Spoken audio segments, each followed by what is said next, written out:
Hello, and welcome to the Friends Against Scams training video. Friends Against Scams was set up by the National Trading Standards Scams team, and we're aiming to make as many people scam aware as possible by training them as friends. You can see how we're doing by checking the counter on our website, and by the time you finish this video, you'll be a friend too. This video will help you to understand what a scam is and the scale of the problem, the different types of scams to look out for, the consequences of being a scam victim and the signs that someone might be one, top tips on how to defend against scams, and what you can do after this video to help raise scams awareness. This will help you to keep your family, your friends, and your neighbours safe, as well as being able to protect yourself. So let's look at what a scam is and why it's so important to learn about them. The dictionary defines a scam as an illegal trick, usually with the purpose of getting money from people. The word trick can make it sound like people who scam others are magicians, but in reality they are organised, predatory criminals.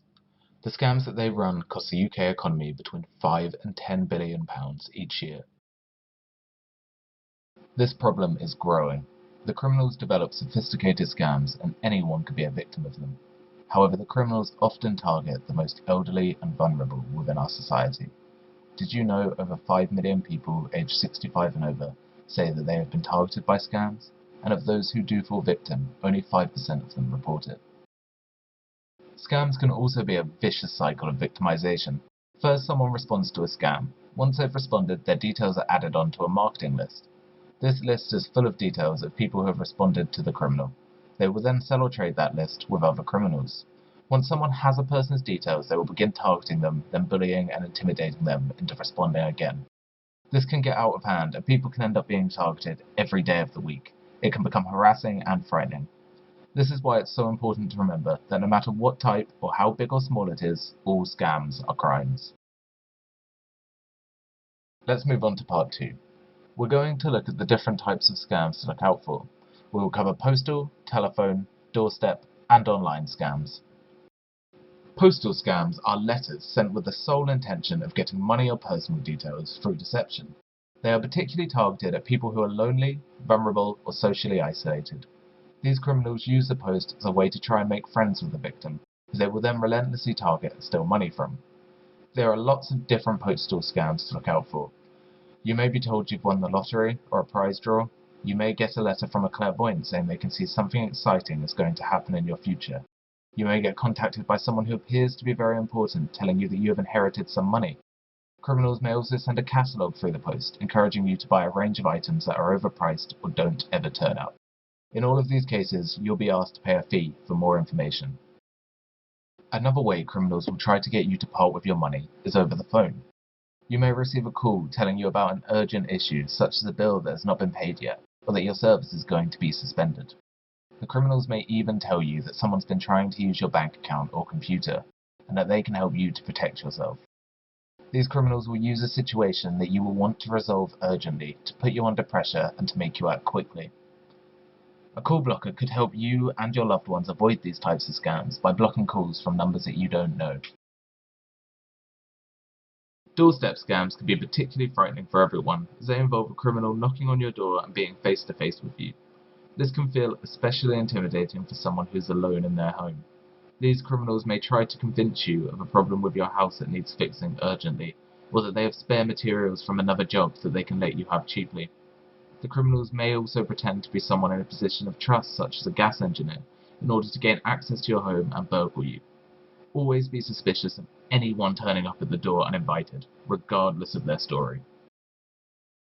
Online scams are on the increase, and they affect all of us. Whether it's an email urging you to pay an unpaid bill or a fake website, it is important to be aware of the vast range of scams trying to make their way into your home electronically. Online crime is as serious as crimes in the physical world, and you need to ensure that anyone in your family, including older relatives and children, know how easy it is for a criminal to pretend to be someone they're not on the internet. Criminals may try to appear to be someone from your bank, from a government department, or from a helpline. They may even pretend to be someone looking for love on a dating website. So that's the main 4 types of scams. Now let's look at the consequences of being a victim of a scam. Sadly, the consequences can be devastating to the individual themselves, but also to their family and to their friends.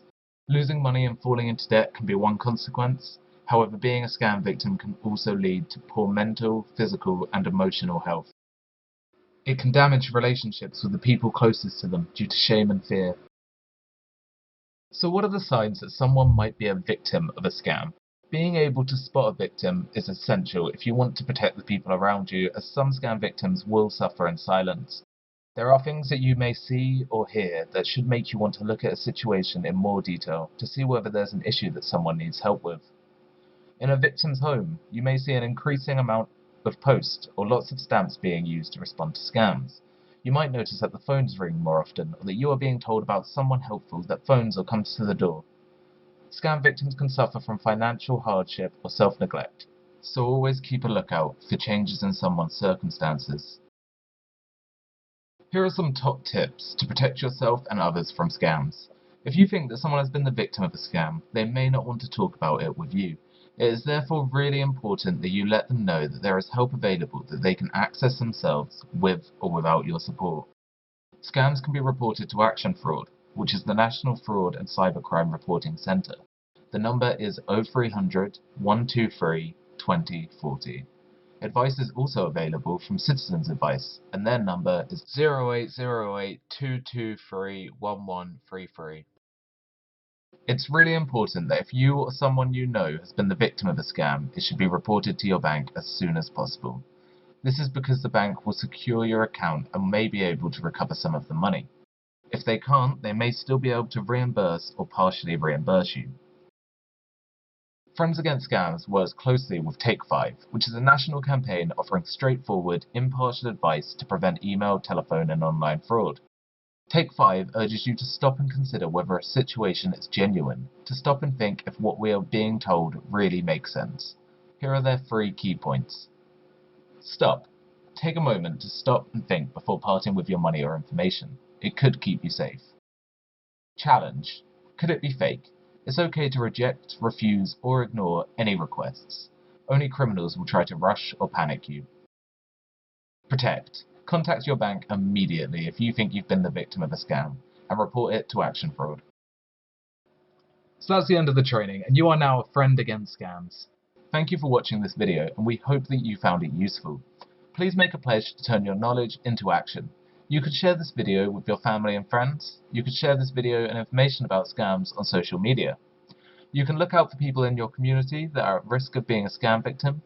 And you could also campaign for change by writing to your local MP and asking them to promote scams awareness. We can work together to have an open conversation about scams, to take away the shame about being a victim, and together we can take a stand against scams.